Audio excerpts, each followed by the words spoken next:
cette animation qu'on a envie de voir, comment Minamino va se...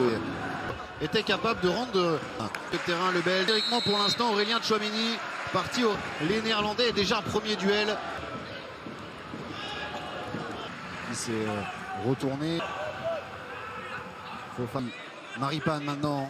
C'est bien fait de la part de Minamino, le japonais qui tente avec l'AS Monaco, mais salué par les 8000 supporters. Projeté directement derrière, il a du mal à se mettre. Et on voit le ballon qui lui reste un peu entre les mains. Là on l'a vu, c'était dans l'axe. Une préparation, est-ce que vous vous préparez juste pour ce match-là? Quand même une saison à jouer. Le centre dans la surface contrôlée. Et Folland qui va pouvoir... Vous l'avez vécu, Sidney, ces tours de... C'est au même stade. Oui, absolument. Ça avait été pour les Monégasques qui ont là récupéré, donné un excellent coup franc, faute d'Armando Obispo. L'extérieur arrive à quasiment se retourner. Qui la touche. Plongé par Folland. De Jong qui s'est bien battu et qui a récupéré devant Marie. Résisté là à la charge de Vanderson et qui ensuite a trouvé un petit contrôle et derrière la remise est parfaite. Et qui donne l'avantage aux hommes de Ruud van. C'est Monaco qui entre guillemets avait la noté que le Monégas à chaque fois un petit temps de retard. Là, vous avez la demi-seconde. Vous avez trouvé son coup de match que Joey Verman, c'était un garçon. Et chercher essayer d'égaliser avant avec Wissam Ben Yedder. C'est un bon ballon ça. Deuxième poteau, ce centre au deuxième poteau d'Alex, le japonais qui avait fait le bon appel dans le dos. Il était absolument pas hors jeu, il est légèrement contre ce ballon. Benitez qui recherche toujours par Armando Obispo derrière.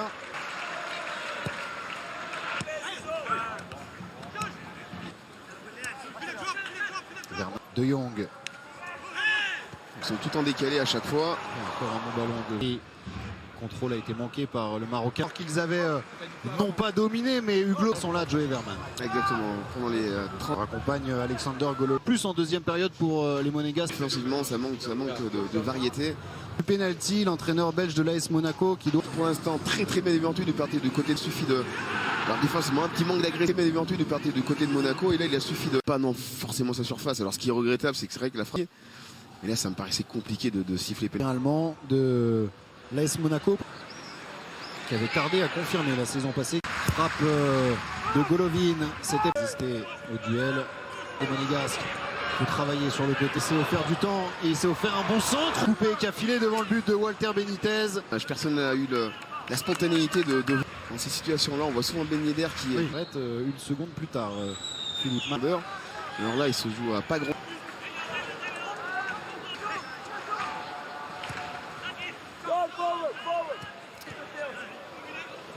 Position d'ailier, le centre de Ben Yedder. Sur le côté, il est élément décalé. Derrière, il arrive à piquer. Donc, il est un peu le ballon devant le premier poteau, donc c'est très compliqué. On ne peut pas lui reprocher d'avoir tenté la tête. On voit se contorsionner pour reprendre ce ballon de la tête. Avec Ben Yedder, Minamino contré, qui est passé le centre, le vice-capitaine de l'ASM qui est en train. Précise. Ça se précise. Golovin cette fois-ci, frappé premier Fofana. Le Brésilien était face à 3 Néerlandais. Défendu. Pas évident. Le changement à Monaco, c'est Diatta. On le sent, il a l'air un petit peu... Il a la vista, il a la qualité technique. Deuxième poteau, maintenant l'appel par Maripane, corner donc. Le ballon était bon, heureusement que Maripane était bien sur ses épaules. Deuxième poteau, tête de Ramalho, ça reste dans Nerdo Obispo. Et là, Nubel a été gêné.